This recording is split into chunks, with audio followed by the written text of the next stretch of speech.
It is one of the most mind-boggling cases I've ever seen. I would love to know the psychology behind his decision-making. When I see stuff like this, the first thing I do is I try to find a motive. All the talent in the world and he wasted it. It's an absolute shame and an utter disgrace.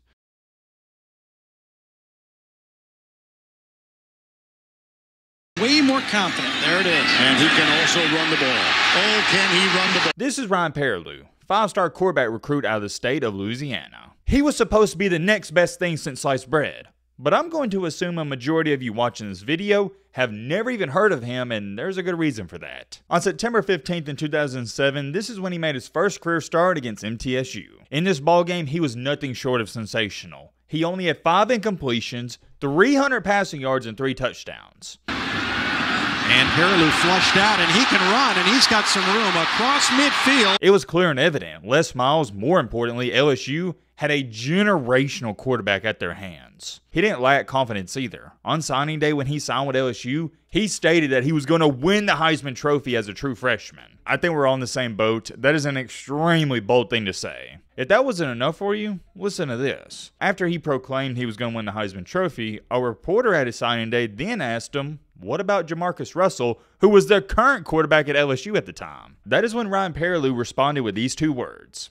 Jamarcus who? In his second career start, he would lead LSU to a 21-14 win over Tennessee in the SEC Championship. This was a big deal at the time. You had this young kid, this young star phenom coming out of high school who proclaimed he was going to win the Heisman Trophy, going out here and to a certain extent backing up his words. Granted, was he playing at a Heisman Trophy level? Absolutely not, but he was playing some really good football. To say the future was looking bright for him, that might be understating it. LSU went on to win a championship in that 2008 season, and he had multiple years of eligibility left. It seemed like, and you know what I'm about to say next, Ryan Perrilloux and LSU was going to be at the top of college football for at bare minimum the next 2 years. But in that offseason heading into 2009, he completely self-destructed. I have never in my life seen a player sabotage their own career and livelihood this bad before. It's not like he just made one major mistake. No. He made 4, 5, 6 mistakes, and he kept getting chances, and he never turned it around. I can't emphasize this enough. If you were to look up the definition of sabotage in the dictionary, I believe there should be a picture of Ryan Perrilloux right next to it. What's so sad about his story, and you're going to see this a little later in this video, it wasn't anything major, it was just the little things. There's many questions people have been asking about this guy even till this day. But however, it all circles back to the one, and I mean the one big question we're going to try to get to the bottom of in today's video. What really happened to Ryan Perrilloux? Ladies and gentlemen, boys and girls, hope all of you are having a great and fantastic day. If not, hope this video can make it a little bit better. Real quick, I have some explaining to do. Please do not skip past this because I got to catch you guys up to speed. Or not really catch up to speed, but I got to give you an update on what's going on. Some of you probably, when you saw the title of this video, maybe you got a notification, saw it in your YouTube feed. Wherever you saw it, you probably thought, well, wait a minute. Didn't Matt make this video 4 to 5 months ago? I saw this somewhere. If you are thinking that, winner chicken dinner, you're not delusional, we did make the video. So that now leads us to the question you're asking right now. Well, okay, Matt, if you made this video 4 to 5 months ago, why are you making it again? It's a long story, and I'm going to try my best to make it short. For those of you that don't know, copyright, it's a pretty big deal on YouTube, number one, and then number two, there's such a gray area. And I'm not going to give you a whole copyright breakdown, what's legal, what's not legal. If you want to know more about that, you can go watch a different video. I'm just here to explain to you my situation. My last video on Ryan Perrilloux, unfortunately, it got copyright striked. Not claimed, big difference, it got striked, which means it got removed off of YouTube. It was a 30-minute video. I worked days. I mean, it probably took 5 or 6 days to make, edit, film, do all that stuff. Gone just like that, and it was wrongfully taken down, in my humble opinion. And you want to know why it was taken down? Because I used 35 to 40 seconds of, I think it was a news channel's video where they interviewed Ryan Perrilloux. And yes, they own the rights to that video footage, but you notice I put disclaimers at the beginning of my video. There's this thing called fair use on YouTube. Us creators are allowed to take 30-second video clips and transform them into our own content, whether that's critique them, do news reporting, documentaries, anything like that. I wound up filing a dispute. I reached out to the people, tried finding a middle ground, something like that, because at that point in time, it became a legal matter. And this is where things get serious. You're not even just talking about the video being taken down or re-uploaded. this is where you can go to court. I'm missing out on so many major details, but long story short, after a 4 to 5 month legal battle, I came to the executive decision, we're just going to remake the video. Going through that headache is not even worth it, and plus, since I've already done my research beforehand, I don't mind just making I guess you'd call it a revamped version of the Ryan Perrilloux video. Oh yeah, too, almost forgot this. Some people may say, well, Matt, why didn't you just take out the 40-second video clip you used of theirs? Well, number one, the video was removed, so you couldn't just remove a 40-second segment. And number two, once I uploaded that video, I deleted it from my desktop. And then two, one of the files I had from the video, it got corrupted. It was just an overall bad situation. We're remaking the vid, okay? Period, the end. Hope you guys enjoy. I will say this, though, before we get into it. If you did see the first Perrilloux video, don't feel like you don't want to watch this one because we're going to add some new elements to it. It's not going to be the same commentary. I'm sure we'll touch on some more things, so there you have it. And plus, too, you might have forgot what happened, so just stick around, get nice and comfy. We got an interesting one to get into. It sucks the video got removed, but like I say, it's not what happens to you in this life, it's how you respond. Almost forgot to bring this up as well. All these things are coming back to me. They also striked my Cecil Collins LSU video. If you want to see me remake that one, let me know in the comments as well, because I think I'm going to wind up doing it. We're going to try to make the best out of a crappy situation, so strap in, buckle up, get you a snack, get you a popcorn, get your favorite meal light to eat and watch a video, because trust me, I do the same thing. But alright, Matt, blah, blah, shut the crap up, not further ado. Let's get into it. Mr. Ryan Perrilloux grew up in Reserve, Louisiana, where he played for East St. John High School. For this high school, it's more than safe to say he was an absolute stud. In his career, he had over 12,000 total yards, with 9,025 passing yards and 3,680 rushing yards. What's kind of crazy about that stat line is if a running back, a pure running back, had 3,600 rushing yards in a career, that would be insane. The fact he did as a quarterback is outright ridiculous. In total for his career, he had 155 touchdowns, 84 of those being passing, and 71 rushing. He was the man, and when it came to the awards, you name it, he won it. USA Today Player of the Year, Gatorade Player of the Year, All-American, he got invited to Elite 11, and the All-American Army game. For his recruitment process, you would think, oh, it's relatively simple, Matt. He grew up in Louisiana, and he wound up deciding to go to LSU. Let's get on and talk about his college days. But like our buddy Lee Corso says, not so fast, my friend. A lot of people don't know this about Perrilloux. He almost didn't even go to LSU. Originally, he was committed to Texas, and he stayed committed to Texas all the way up until signing day when he flipped to LSU. Here's where things already started to get intriguing. There was a lot of reports going around that Les Miles guaranteed Perrilloux he was going to be the guy. Remember as well, like we talked about in the intro, when Perrilloux announced he's going to LSU, he stated he was going to win the Heisman Trophy as a true freshman. The reporter asked him, what about Jamarcus Russell? He responds, Jamarcus who? He arrives on the campus in the year 2005, and he redshirts that year, so no. He, as a matter of fact, did not start over Jamarcus Russell and did not win the Heisman Trophy. Fast forward time into 2006, his now second year at LSU, barely even played. Jamarcus Russell was still the quarterback, Matt Flynn was the backup, and Perrilloux third string. In 2006, since he barely played, there's not too much to say. That was up until the offseason heading into 2007. This is when reports started coming out that Ryan Perrilloux, he wasn't happy and he wanted to transfer. It caught everybody by surprise, including his head coach, because he wasn't going to go to a big blue blood or a big top-notch program. He was considering Grambling State or a junior college. Les Miles and the LSU coaching staff was like, whoa, hold on, what are we doing?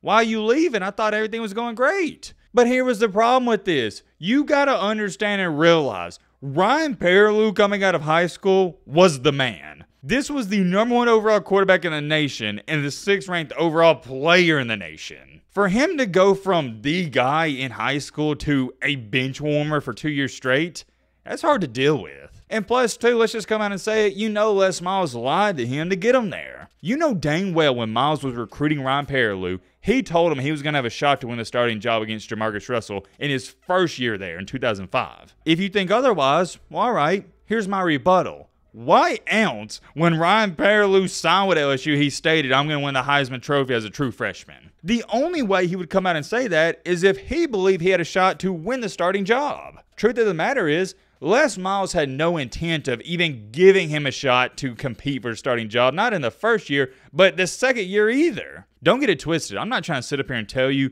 that Perrilloux should have started over Jamarcus Russell, My problem with all this is Les Miles lied to Ryan Perrilloux to get him to come to LSU in the first place. Despite the reports coming out that Perrilloux was looking to transfer elsewhere, Les Miles, being the manipulator he is, I guess, convinced him to return in 2007, which would be his redshirt sophomore season. In that offseason of May of 2007, this is where the problems they started to arise. Ryan Perrilloux was arrested for using his brother's ID to get onto the Hollywood Casino boat in Baton Rouge. If you're wondering why he did this, it's because he was wanting to gamble. Which actually wasn't his first run-in with some problems, because a few months before that, he's being investigated by the FBI for using counterfeit money. Let's talk about it. Is Ryan Perrilloux sneaking onto a casino using a fake ID, trying to gamble a little bit, a big deal? No, I don't think so. I believe you had to be 21 to enter that casino boat, and at the time he was 20, so I mean it was only a 1-year difference. Granted, I'm not excusing his behavior. Breaking the law is breaking the law. Here's what mind-boggled me the most out of this situation, and it's just how I view it. Why did he want to do this? What was the purpose of it, and what was his motivation? This was the offseason in which he was going to be competing for the starting job. If you don't know where I'm going with this, here's what I'm trying to say.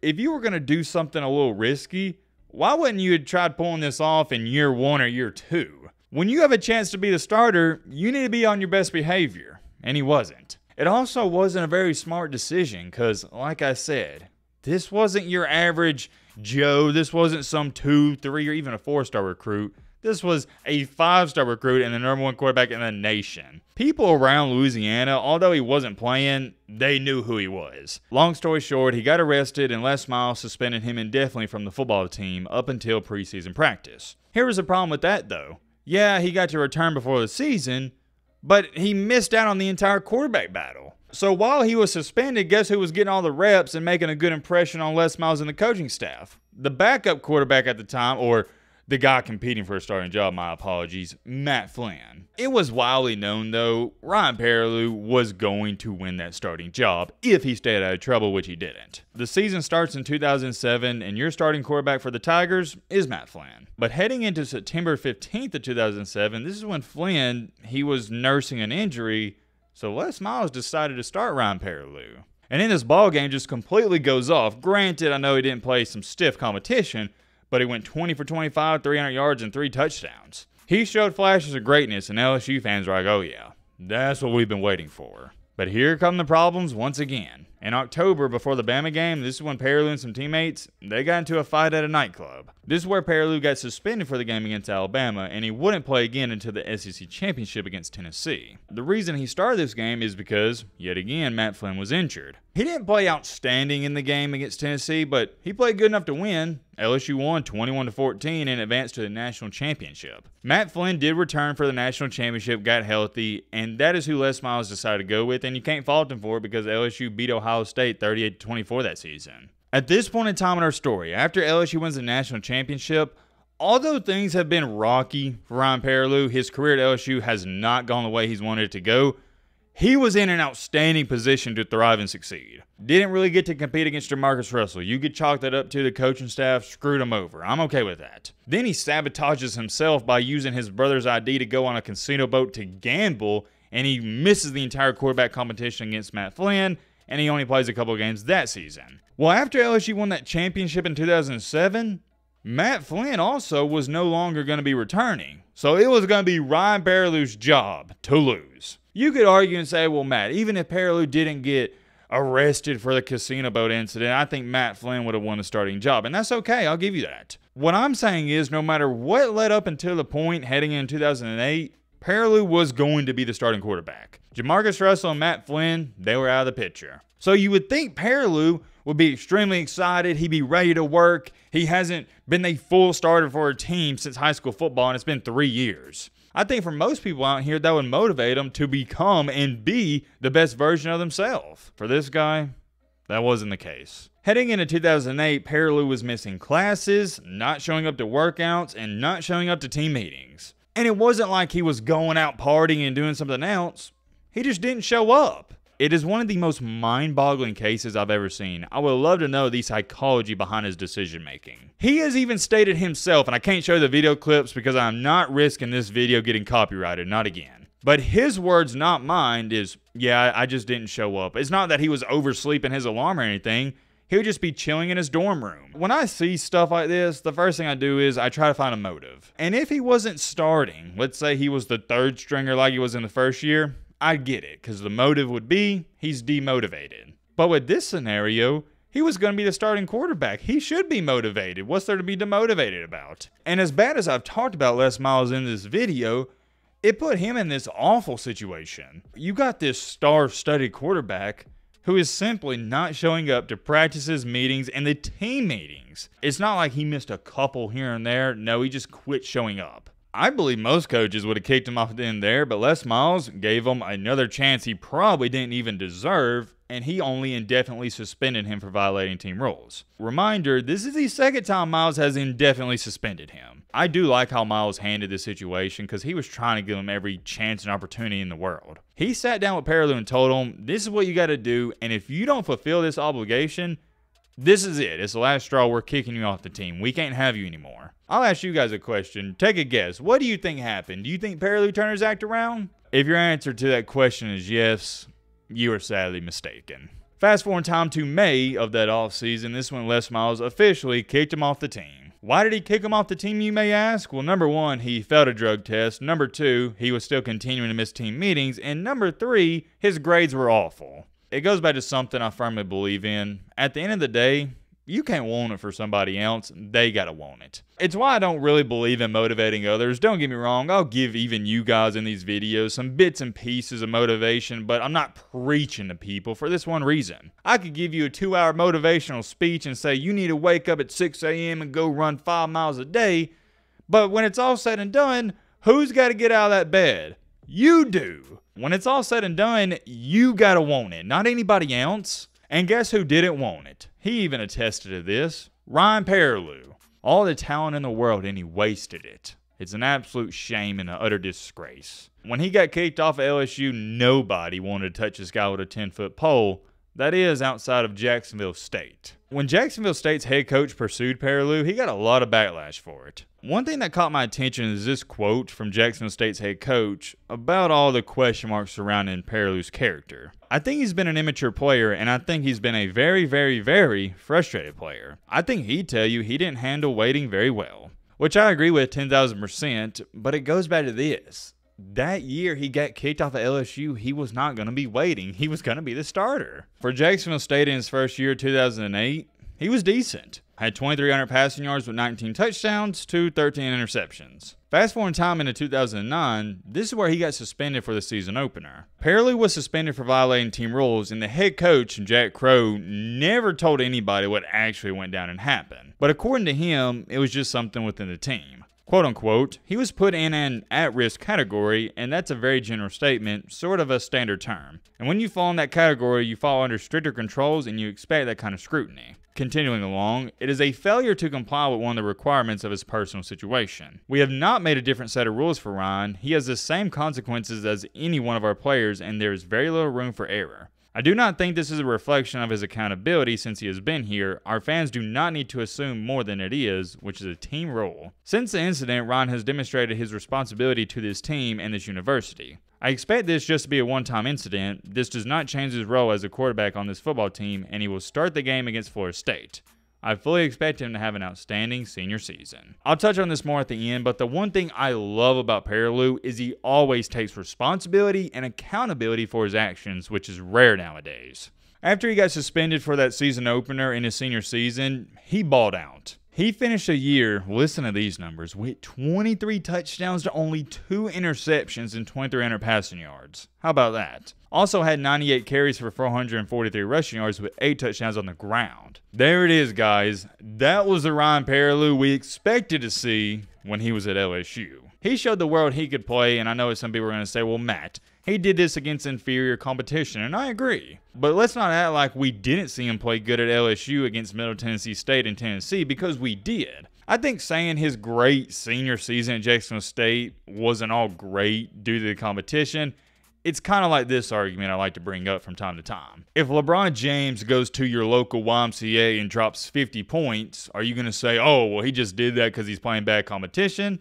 It doesn't matter who LeBron James is playing against, he's going to dominate. You see what I'm saying? That's the argument I like to use here. Unfortunately for Ryan Perrilloux, this great performance, it was a little too late. By this point in time in his career, NFL teams, they have written him off as damaged goods. He did attempt to play for some other leagues, but nothing ever came out of it. As to where it stands today, Ryan Perrilloux, he lives a relatively normal life. It's not like this guy was some criminal or drug addict that recovered. No, he was never that in the first place. His problems at LSU and all throughout his collegiate career, and I can't harp on this enough, was the little things. He didn't have major problems. He just didn't work hard and he didn't make smart decisions. I'm not going to sugarcoat it. I got to call it for how I see it. He wasted his talent and potential. Does that mean he's wasted his life? Absolutely not. The beauty of this game we call life is you get to write a new chapter, you get to write a new page, I guess I shall say, every single day you wake up. But as far as it goes for his football career, yeah, he wasted it. Hate to see it. I hope my young people, my younger athletes, y'all can learn from this. Let me know your thoughts on all this in the comment section down below. But Roman